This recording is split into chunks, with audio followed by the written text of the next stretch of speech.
Hi, I'm Katherine Heigl, and this is my dog Timber. I adopted him from my local animal shelter. Right now, there are hundreds of thousands of incredible dogs and cats in our shelters.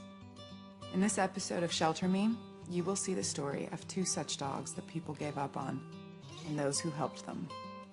A story about shelter pets being trained by prisoners to become service dogs for people with disabilities, and shelter dogs being matched with our returning veterans to help them heal from the injuries of war. Shelter Me is about the lives that are changed when shelter pets are given a second chance. Your love can shelter me. There's nothing it won't bring.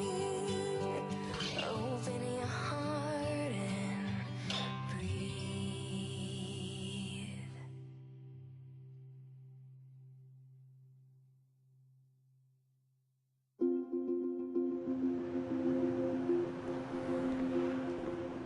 I've always wanted to work with animals.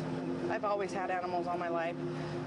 My dream when I was little was to be a veterinarian. Officer Navarro, Yes.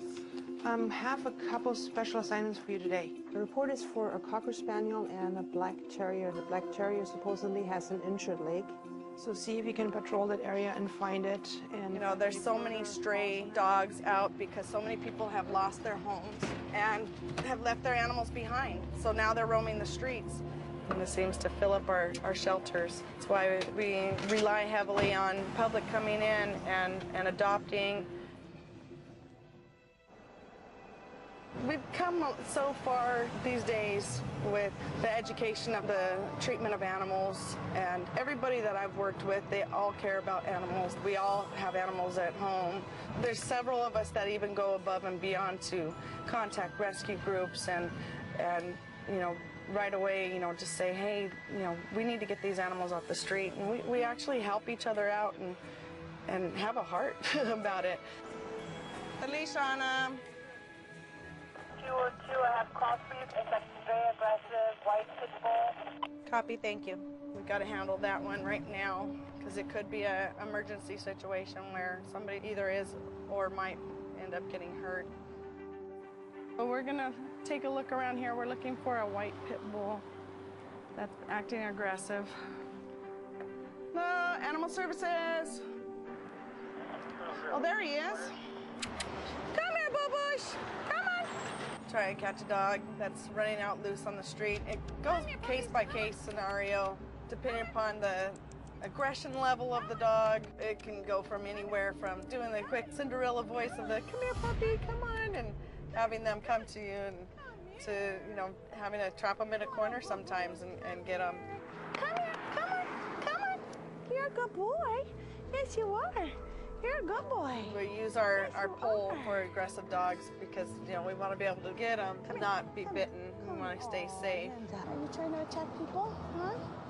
I don't think so. He looks like he's been on the street for at least a week, at the least.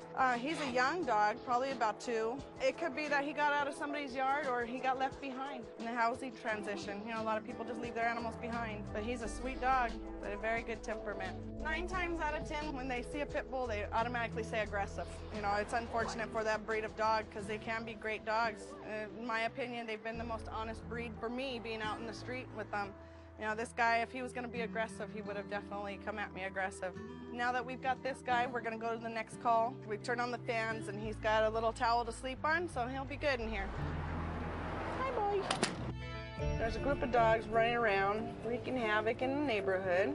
I'm going to get out real quick and look down the sidewalk. There was a little one that was running. Yeah, he's right there. The little dog, that one can be difficult at times because they can fit through the little holes in the fences and whatnot. A lot of them in this area are pretty much aware of what's going on in the street and who we are and what we're about. That's the bad part about it, is them being so smart at times because we can't get a hold of them. Oh my God, almost got part of the tire. Okay, oh crud.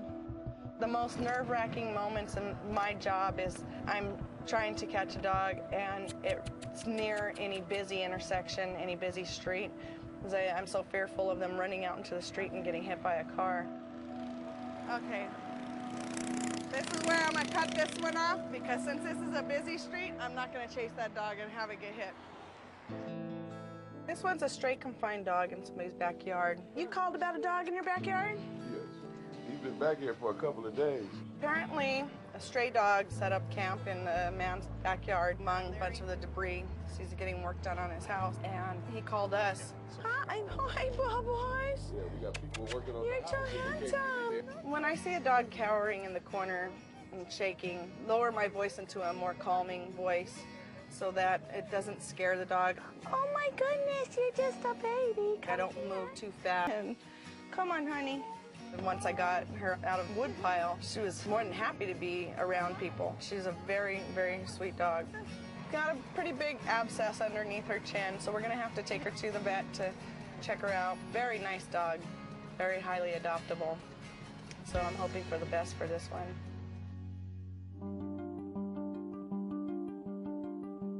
When we bring them back here to the shelter, we'll photograph them, scan them to see if they have a microchip, and then I take them over to the vet techs where they will vaccinate the dogs, deworm them, deflea them, and set them up in kennels. We hold them basically for 4 days, so it gives a chance for an owner to come in and claim the animal. And after then, we make them available for adoption if nobody claims them. And our website's a big key factor in playing on that one and giving people a lot of information. That's why the photograph helps, because when it's on our website, then it helps the public to be able to see different types of dogs that we do have here at the shelter, and it might be one that they're looking for.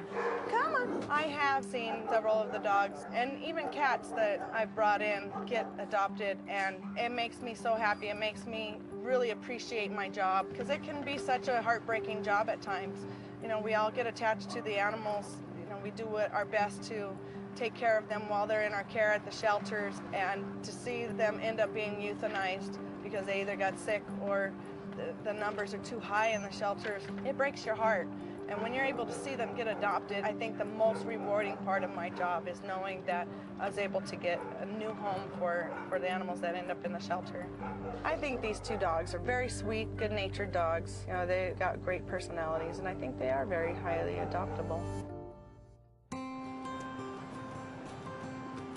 Captain, how are you? Good, nice to see you again. So what are we dealing with today? Two strays that were brought in by officers. The first one is a dog who came in with bite wounds. We're not sure if he was the aggressor or he was the one getting picked on, but we do have him in the keep alones just to be on the safe side, and he is getting treated for the medical condition right now. This is the first guy. Okay, so they're pretty old wounds. Yeah. They're not fresh. Okay. All right, let's get him out. My name is Cassian Sandberg. I've been training, evaluating dogs for about 8 to 10 years. I help rescue groups and private individuals keep the dogs in the home or take the dogs to new homes. It's very alarming, the amount of euthanasia that goes on in a shelter. I think a lot of people think that dogs from a shelter are there because they're bad dogs, because they've done something wrong, and that is a complete misconception, where a lot of these dogs are great dogs that people just can't look after anymore. Okay, so what I'm going to do now is handle the dog correctly, have him follow me. I'm now in charge, I'm his leader. And what he'll do is he'll just relinquish to me. He'll just stay back there and go where I go. See, I'm not even using the leash now. He just goes where I go. I've only known him for 10 minutes and he's been a stray on the street. He wants somebody to take control of him, take the guesswork out of life. So this is a good dog. This is a dog that wants to give up that to the handler. He wants to be told what to do in a nice, calm, controlled way. People think that this dog is going to be aggressive towards them, like the phone call. They're wrong. I mean, we've evaluated him so we can see they're wrong. So putting this dog into a new home, this would be a really good family pet. I think people feel that the dog they want in their home, they want to know more about, and they want to know where it came from. And what they're not understanding is dogs live in the moment. You give them the right environment and they'll thrive. And dogs that have been in a bad environment will act one way, and you put them in their new good environment and they'll act another way. All right, the next dog we have is a female. We have her in an isolation ward because she does have some type of a mass or growth underneath her neck. Come here, baby girl. It's okay. You can come out. It's okay. So my guess about this dog would be that she probably came from a backyard breeder, and she could have just been kicked out because of the abscess. Now, obviously, because of her abscess, we can't put a leash on her and take control and really make her feel confident. So what we're doing here is a slower process. I love dogs like this.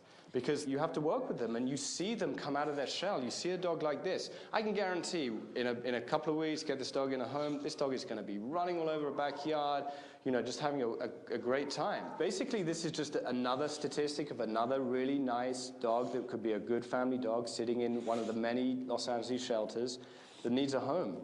There's many dogs on the street, many dogs being turned in, and you are adorable looking. Look at that underbite. And I think she will make her a really nice, loving pet. It is important to find the right dog that meets your match, your environment. So I recommend temperament is the key. Don't go on looks. That dog may be too much energy. It may be too quiet. It may be too nervous around children. So it's important to find the right dog for the right environment.